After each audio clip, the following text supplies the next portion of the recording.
This video addresses the use of the N word in its multiple iterations, and so we're going to look at a couple of those iterations and one that is emerging in prominence day by day, apparently, in certain creative communities, and that is the one negus, also negas.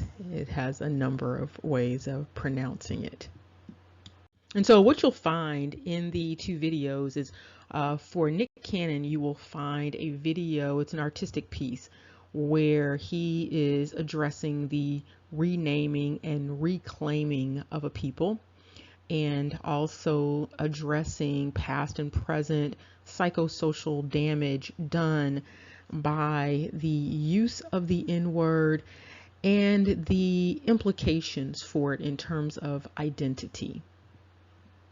And Lennon Honor also addresses the N-word, the naming and reclaiming dynamic, but he also looks at this from a perspective of it being part of a culture of defaming for self and other. And so he looks at the psychological damage and the social damage that is born of this dynamic.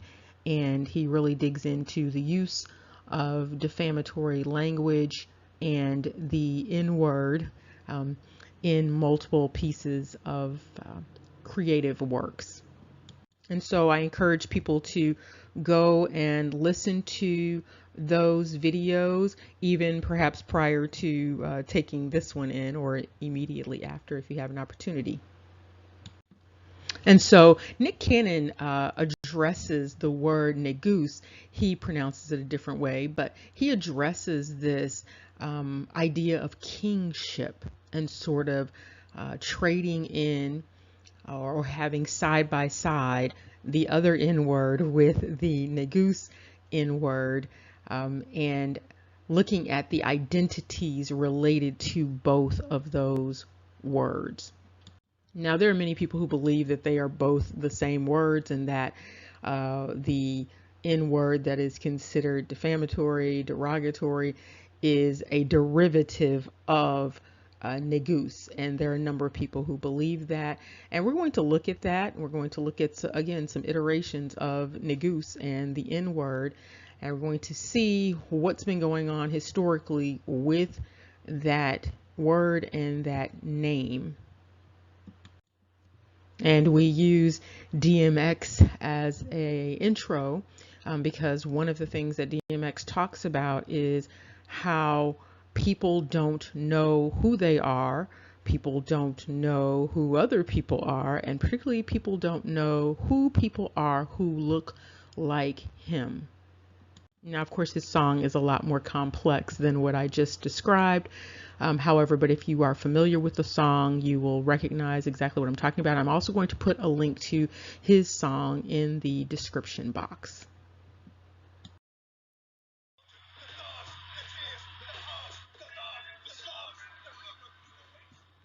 Okay, so now we're going to start with looking at this word negus. We are going to look at the meaning, at the etymology. We're going to look at the historical use of the term. We're going to look at the ambiguity related to this term. We're going to look at its use in religion and mythology. And we're going to wrap that up with a discussion about the surname and the history of that surname. And so very quickly, you can see that negus is pronounced more than one way.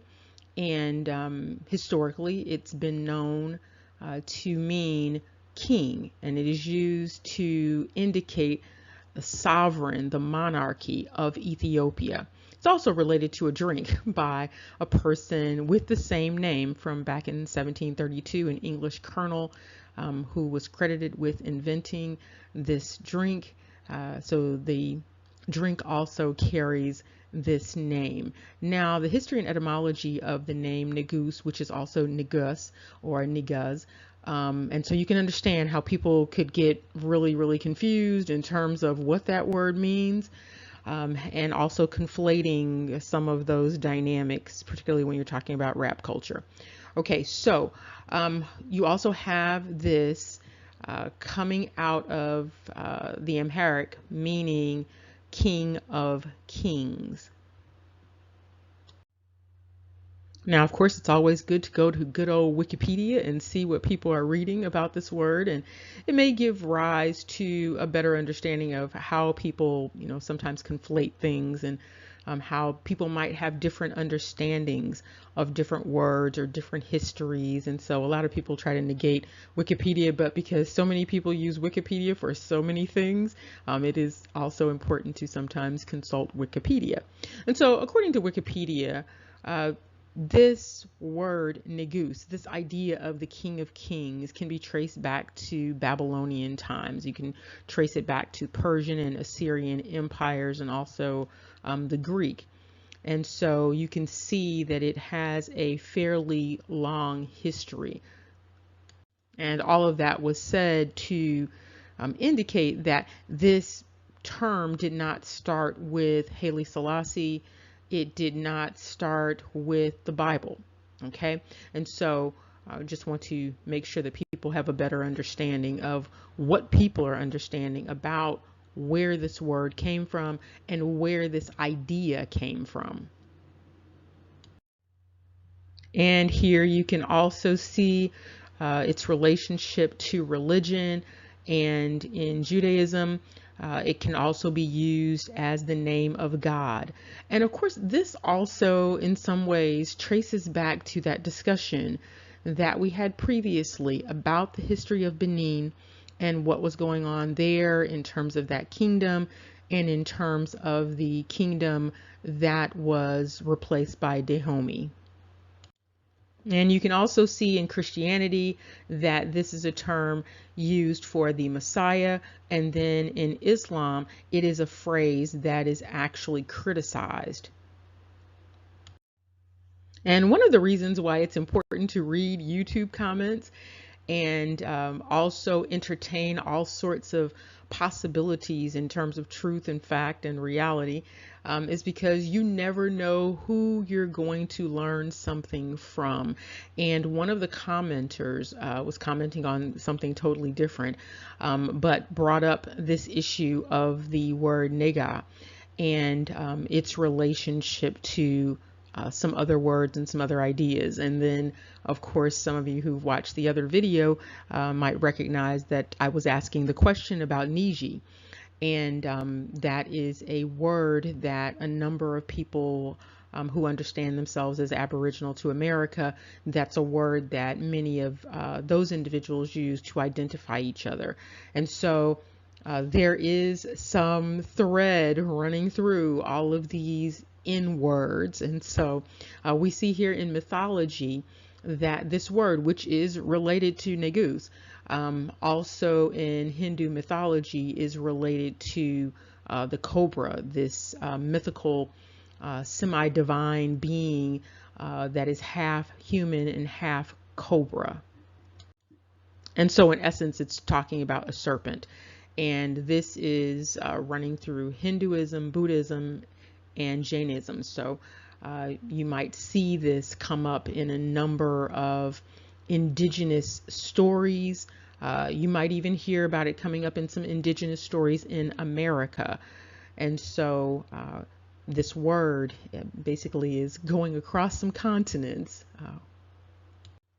And when you understand something like that, you realize how important it is to understand the meanings of words, particularly the words that people are calling themselves. So when people are calling themselves a certain word, it is helpful to understand what that word means, not just its meaning in current usage, but its history. What's the etymology of the word? Where did this word come from? And what was the initial potential meaning of the word? And sometimes that process is helped by doing translation. So you can look to see how the word translates into a variety of languages, and then you can trace the history from there. Particularly if something is biblical, you do want to trace the history in terms of, the Latin, the Greek, the Hebrew. You want to see if there are other iterations of that word, and does it mean the same thing each time you see it? And just a note on the Bible, again, when people are reading, sometimes they'll see one word and they'll think it means the same thing when they see it in another passage. But if you look at a concordance, for instance, you will often see that you might see the word one time and it means one thing when you trace it, and you see that exact same word in another scripture and it means a totally different thing. So it is important to break things down word for word, sentence by sentence.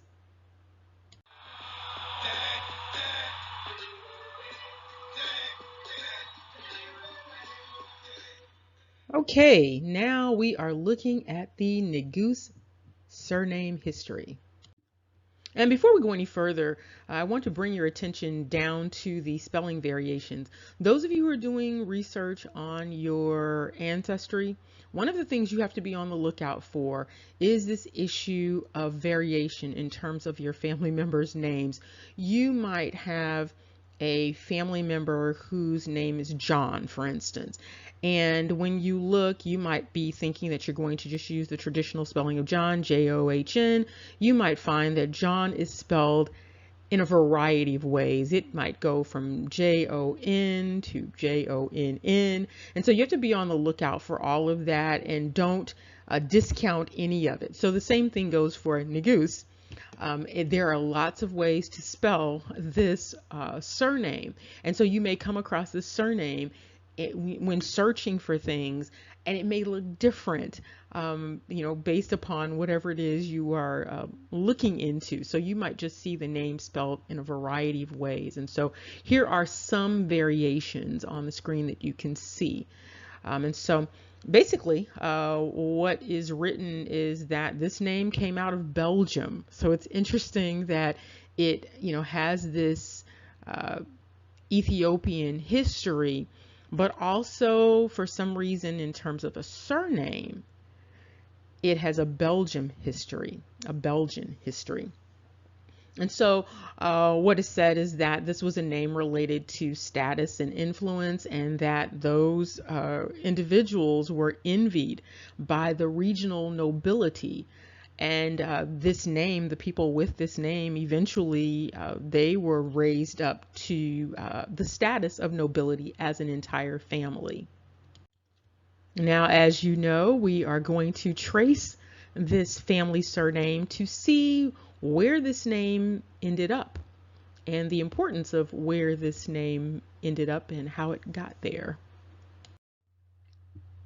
And as you can see, there are a number of notables with the name NEGUS or Nagas after the 1700s. And so you have an American football player, you have a Canadian drummer and songwriter, English military officer, you have Francis NEGUS, 1732 there. You even have a British broadcaster. So this name has been traveling around a bit. And then over to the right, you can see the migration of the NEGUS family name in the New World. Okay, so interestingly, this name pops up 1633 in Massachusetts, and 1639 pops up again. So you have Jonathan and Benjamin, and of course those first names would be consistent with sort of a biblical heritage there. And then you see NEGUS again in Philadelphia, San Francisco, and then Nova Scotia. And then you also see some boat records related to two individuals, Matilda NEGUS and Edward NEGUS. One survived the ship sinking, and then the other one did not. And you can see that Mr. Edward NEGUS was 27 years old and was British. And so what we're going to do is we're going to look to see if we can find anything more about the NEGUS family, this King of Kings family, particularly in the United States. And so it looks like they were settlers so far. So we see some Pilgrim NEGUS. And some might be asking, why is that important? Well, it's important because one of the things that has been going on is there has been an obscuring of the identity of the settlers. There's been a conflation of the identity of those who would be identified as Black and settlers with those who would be identified as Black and American Indian. There's also been pretty much a writing out of history of anyone coming from Europe who would be brown during that time of the Pilgrims, during the time of colonization, during the time of settling, during the time of going to war with the brown Indians. And so while a number of people are, really happy and bragging about this identity of Negus and taking on that identity, we're going to look to see what comes along with that. With much right comes much responsibility. And so those who are owning that title, owning that identity, owning that history, when people do that, people need to be conscious of the need to own it all.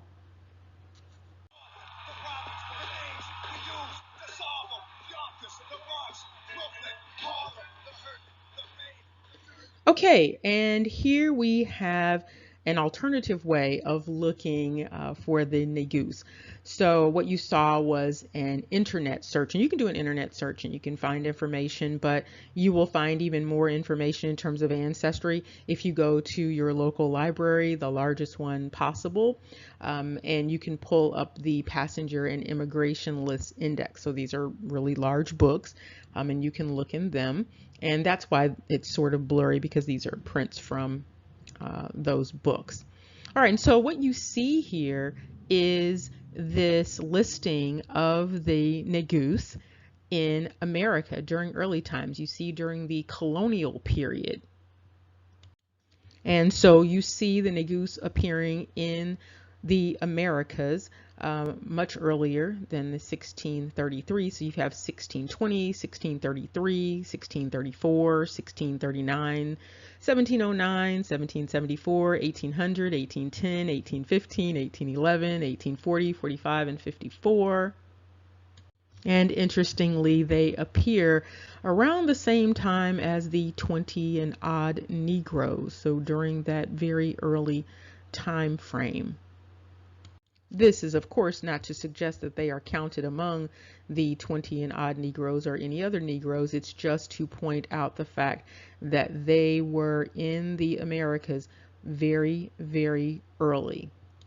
So they were in the Americas during the time of settling, during the time of colonizing, during the time of war with the Native American Indians. And so when people are taking on that identity of Negus in current culture, the question is, what exactly are people taking on? Were these individuals enslaved? It doesn't sound like it. Were these individuals enslavers? Were these individuals simply colonizers or settlers? Were they just standing by? What was going on? Now, I want to point out for you that if you look on the screen and you see the name, you will see the year, you'll see the place where there is a record related to the individual. You'll also see another number that indicates where the resource, where you can find the information about the person. And again, this may be that they were a passenger on a ship. It might be related to land grants. It might be related to a number of things. And then you have the page number. So when you go to the Passenger and Immigration List Index, be mindful to take notes so that you can get all of that information down, so that when you continue your search, you'll be able to find whatever it is you're looking for your own family members. So we can see that the Negus were settled very early in America and in the prominent cities. You have Philadelphia and Boston, you have New Orleans, you have New York. And what we're going to do now is see if we can find anything else that the Negus were involved in.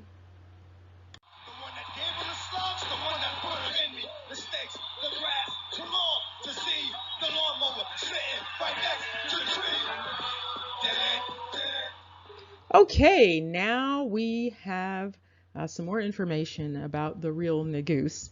And we go to our favorite slave voyage directory here. And what we find is that the Negus, Jonathan Negus, was involved in slave trading. And so Jonathan Negus was the captain of the Eagle Galley in 1704. And this was flying the flag of Great Britain, coming out of Great Britain, landing ultimately at an unspecified port in Virginia, and also purchasing individuals in Calabar and the Bight of Biafra and Gulf of Guinea Islands. Apparently on this particular voyage there was a slave insurrection, and so the slaves did not go gently into that good night. And so what this shows is, in addition to colonizing and settling, there was a little bit of enslaving going on with the real Negus Nagas, however you are pronouncing this particular name. Now, clearly a lot of rap music, a lot of hip hop, a lot of Afrocentrism, in fact, appears to be a reaction to an experience of oppression. And that oppression has clearly been narcissistic oppression. The problem is that oftentimes when people have been targeted by narcissists, they've been abused by narcissists, there's an attempt to flip the script, and that script flipping often involves sort of a form of reactionary narcissism, where the individual or the group that was oppressed then becomes sort of hyper narcissistic in and of themselves. And then there is a culture of narcissism that is created in reaction. And it is totally understandable that individuals or groups would really go above and beyond the call of duty in terms of trying to reclaim their sense of humanity after undergoing any type of narcissistic abuse. However, people need to be very, very careful about how that reclamation takes place. Seeking personal power after abuse is important. However, sometimes that reaction can be detrimental. And so while it's fine to claim and reclaim Negus, Nagas, Naga, however people are pronouncing it, or whether they're looking at it spiritually, whether they're looking at it historically, whether they're looking at it mythologically, it's perfectly fine, of course, to claim and reclaim whatever a person believes is them. However, it is important to make certain that people are understanding what they are claiming, what they are reclaiming. Because again, whatever is claimed as a right, there's responsibility that comes with that. And so if people are going to own that Negus, people are going to identify that as their real name. They're going to identify the history of that people as them, then they need to own all of that.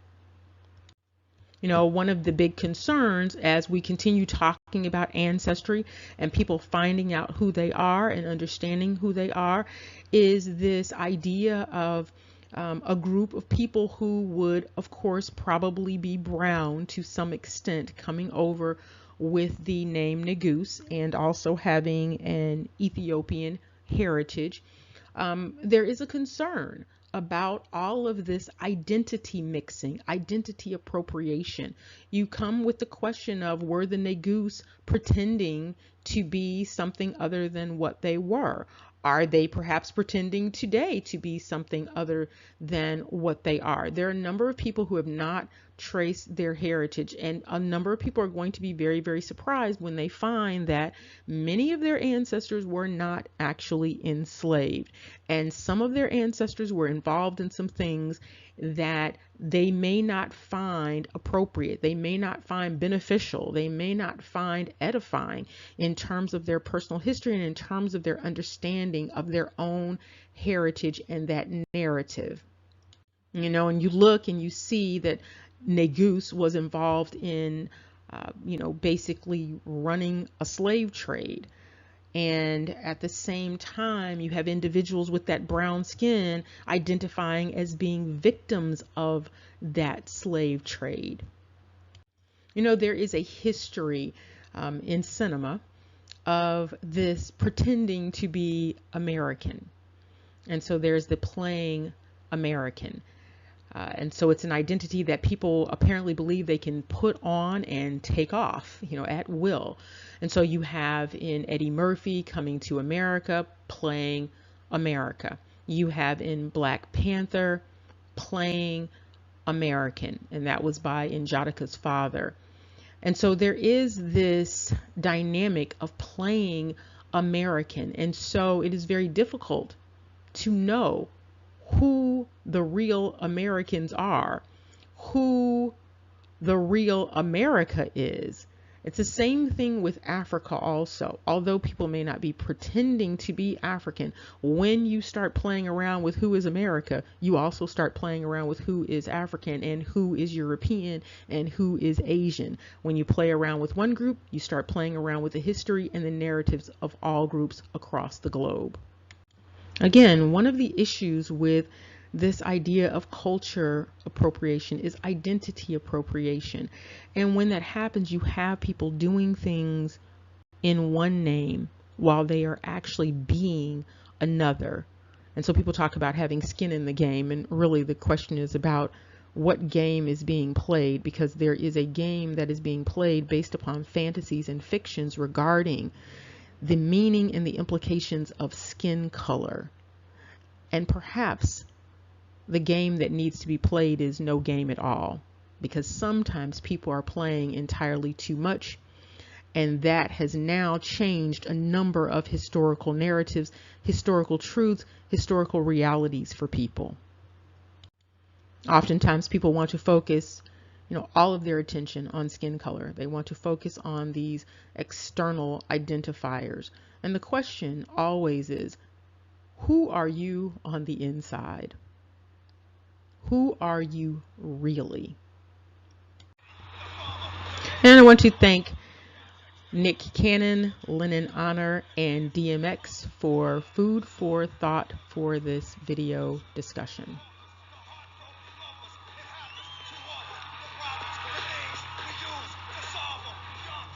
Remember, knowledge is power. Take care and see you soon.